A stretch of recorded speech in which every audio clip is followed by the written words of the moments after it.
नमस्कार। स्वागत है आपका लाउड इंडिया टेलीविजन पर। मैं हूं अशोक वानखड़े, लेकर आया हूं आपका अपना कार्यक्रम पॉलिटिकल यूवर्स। अपने देश में तो चुनावी बुखार चल रहा है। प्रधानमंत्री से लेके पूरी सरकार, बंगाल से लेके केरल तक चुनाव प्रचार करने में मस्त है। पूरा देश पस्त है। एक टैंकर आया था, वो चाइना की तरफ चला गया, तो सरकार ने उस पे जब खबरें छपी तो सरकार ने उसके ऊपर क्लेरिफिकेशन जारी किया कि वो ऐसा होता रहता है। कहीं का टैंकर बीच में रूट चेंज करता है, वो नेविगेशन के अपने चीजें होती है, लेकिन जो इंटरनेशनल सी रूट मॉनिटर करते हैं उन संस्था ने ही बताया था कि इसका ओरिजिनल डेस्टिनेशन गुजरात था, अब वो चाइना की तरफ गया है। ऐसे ही गलतियां, मतलब ऐसे ही रेक्टिफिकेशन जो चाइना बताए गए थे और इंडिया आए, तब तो हमारे यहाँ चीयर लीडर्स ने और खूब की देखो चाइना के जाने हुए तेल भारत में ला दिया। तो ये हमारे प्रधानमंत्री की अचीवमेंट बताई जाती थी। लेकिन जब हमारे यहाँ आने वाला तेल चाइना गया तो वो टेक्निकल बोलते हैं कि वो होता रहता है, तो फिर वो दो जहाज भी वैसे। लेकिन ऐसी खबरों से आपको हमेशा थोड़ा ध्यान रहना होगा, क्योंकि जो अंधभक्त है वो अब कुछ मानने को तैयार नहीं है। जो इसराइल को अब बाप मान ही रहे हैं, तो वो हमेशा इस युद्ध में भी अ, वस्तुस्थिति अ, सामने लाने में डरते हैं। लेकिन मिडिल ईस्ट में जारी जो लड़ाई है अब खतरनाक मोड़ पे पहुंच गई है। अमेरिका द्वारा ईरान के सबसे ऊंचे ब्रिज पर किए गए हमले के बाद तेहरान पूरी तरह से भड़का उठा हुआ है और अपने खाड़ी देशों के 8 पुलों पर हमला करने की उन्होंने चेतावनी दी है। अब ईरान ने कुवैत के मिन अल अहमद रिफाइनरी पे भी ड्रोन से हमला किया, जिससे मामला और बिगड़ गया है। ईरान द्वारा किए गए इस हमले के कारण रिफाइनरी की कई यूनिट्स में आग लग गई। मौके पर इमरजेंसी टीम आग बुझाने में लग गई है। कुवैत के राष्ट्रीय तेल कंपनी कुवैत पेट्रोलियम कारपोरेशन के अनुसार मिन अल अहमदी रिफाइनरी पर शुक्रवार सुबह सुबह ड्रोन से हमला किया गया। हमले के बाद रिफाइनरी के कई ऑपरेशन यूनिट में आग लग गई। सरकारी न्यूज एजेंसी के अनुसार ईरान द्वारा किए गए हमले के बाद फायर ब्रिगेड और इमरजेंसी टीम तुरंत पहुंच गई है। बहुत सारा वहां पे कंट्रोल किया गया है, लेकिन प्लांट बंद है। गौरतलब है रिफाइनरी कुवैत से सबसे बड़े तेल प्रोसेसिंग केंद्र में से एक मानी जाती है, जहां बड़े पैमाने पर कच्चे तेल का प्रोसेस किया जाता था। ईरान द्वारा किए गए इस हमले से न स्थानीय उत्पादन बल्कि अंतर्राष्ट्रीय ऑयल सप्लाई चेन पर भी गहरा असर पड़ सकता है। अब सऊदी अरब में रक्षा मंत्रालय के अनुसार ईरान के 5 ड्रोन को इंटरसेप्ट करके नष्ट किया गया। पहले 4 ड्रोन को रोकने की पुष्टि की गई थी। इसके बाद रात में एक ड्रोन और मार गिराया था। तेल अवीज में रात भर अलर्ट के सायरन बजते रहे और तेल अभी तो वैसा भी बहुत बुरी तरह से क्षतिग्रस्त हो गया है, वो खंडर हो चुका है। लेकिन उसमें ईरान के अभी भी हमले जारी है। ईरान ने कहा कि उसने नवीनतम हमलों में संयुक्त अरब अमीरात की बहरीन, इसराइल के स्थित ठिकानों को निशाना बनाया और यह हमला अमेरिका और इसराइल द्वारा पहले किए गए औद्योगिक संयंत्रों पे हमले पे जवाब था। उसके बाद उन्होंने 8 पुलों की एक लिस्ट भी जारी की कि ये 8 पुल जो है वो हम उड़ाएंगे। साथ ही उन्होंने एक और धमकी दी है, और जिस धमकी पे अमल भी हो रहा है। ईरान खास करके पहले लिस्ट जारी करके हमले करता है, और हमले यदि विफल हो गए तो वो भी बताता है, और सफल हो गए तो वो भी बताता है। जब ये तेल पर हमला हुआ उसके बाद उन्होंने कहा कि अब हम आगे कुछ, हमारे यहाँ जो रिसर्च इंस्टीट्यूट पे हमले हुए, इसके चलते अब हम जो बड़े बड़े गूगल, मेटा, फेसबुक जैसे बड़ी कंपनियां हैं उनके ऊपर हमला करेंगे। अमेज़न पे तो पहले ही हमला हो चुका है, उन्होंने बताया था तब। और उसके बाद ओरेकल पे भी हमला हुआ है और काफ़ी डैमेज हुआ है। अब इन डाटा सेंटर के साथ प्रॉब्लम ये है कि यदि इन पे हमले होते हैं, ये ज़रूरी नहीं कि इनका बिल्डिंग ही नष्ट हो जाए, लेकिन इनका कूलिंग प्लांट भी चला गया, इनका सर्वर रूम भी हिट हो गया, तो भी ये पूरी कंपनी पंगु हो जाएगी, क्योंकि कूलिंग प्लांट भी जाने से सर्वर काम ही नहीं करेंगे। और इससे पूरे अ, विश्व का, क्योंकि बहुत जगह का डाटा, पूरे एशिया का डाटा दुबई और इन मिडिल ईस्ट में जो बड़े-बड़े डाटा सेंटर बने हैं, सर्वर रखे हैं, उसमें स्टोर है।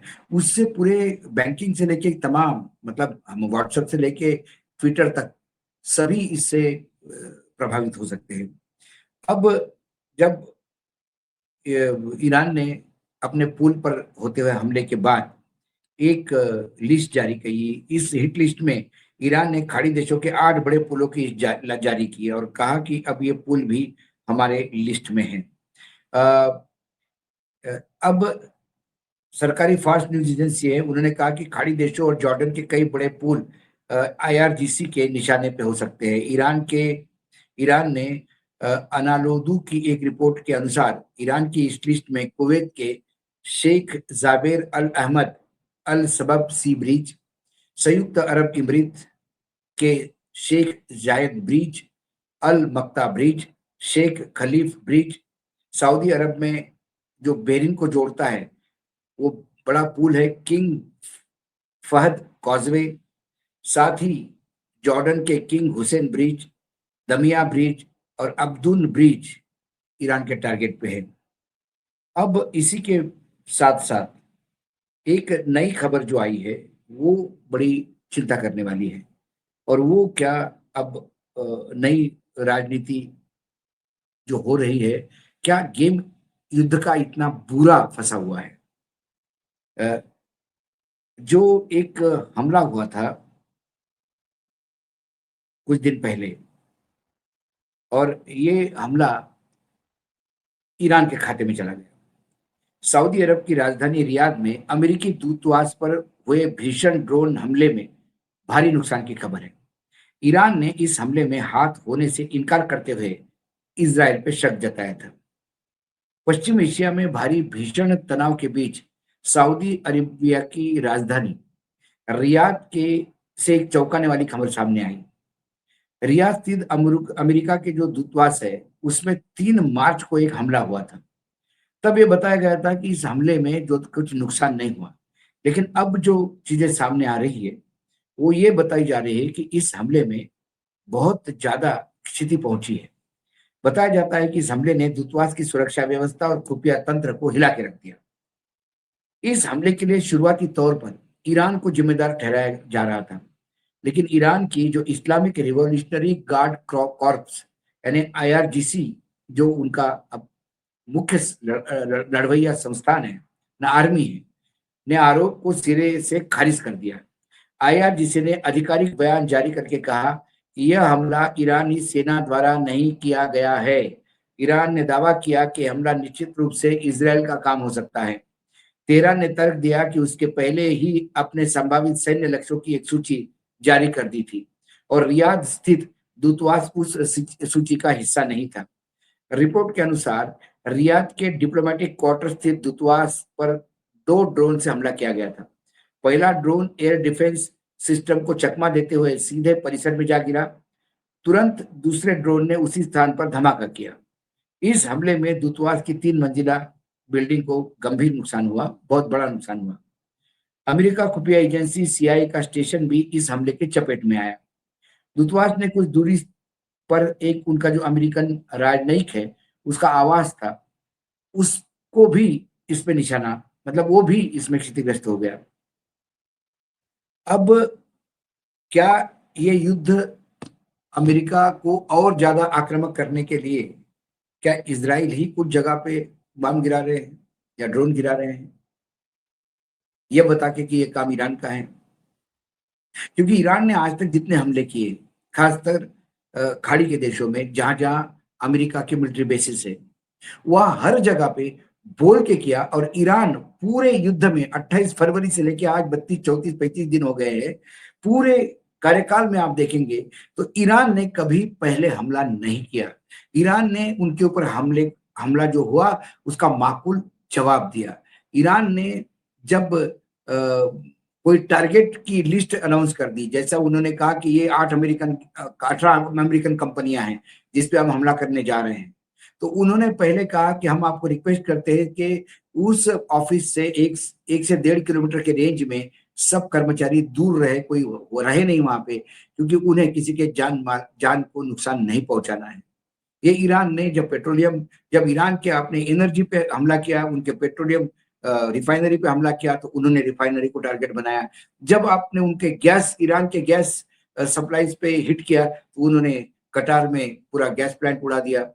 जब ईरान को आपने न्यूक्लियर पे कर दिया अटैक, तो उन्होंने इजराइल के न्यूक्लियर पे अटैक कर दिया।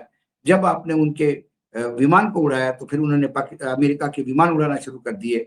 ये रिटेलिएशन में हो रहा है। जब उन्होंने पुल उड़ाया तो उन्होंने पुल की लिस्ट जारी की। ऐसे में वो कहते हैं कि हमारी सूची में वो एम्बेसी थी नहीं, जिस एम्बेसी पे रियाद में हमला हुआ। तो ये हमला किसने किया?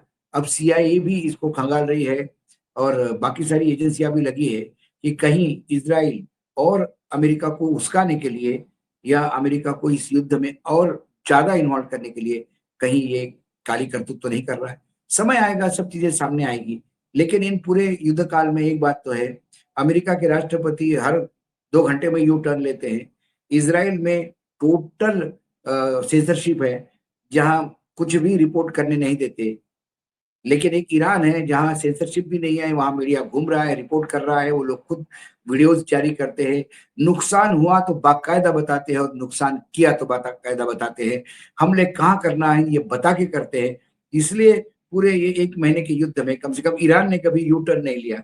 ईरान के यदि विश्वास रखा जाए तो फिर क्या ये इजराइल की ही करतूत थी जो रियाद में अमेरिकन अपने ही दोस्त के एम्बेसी पे हमला किया था।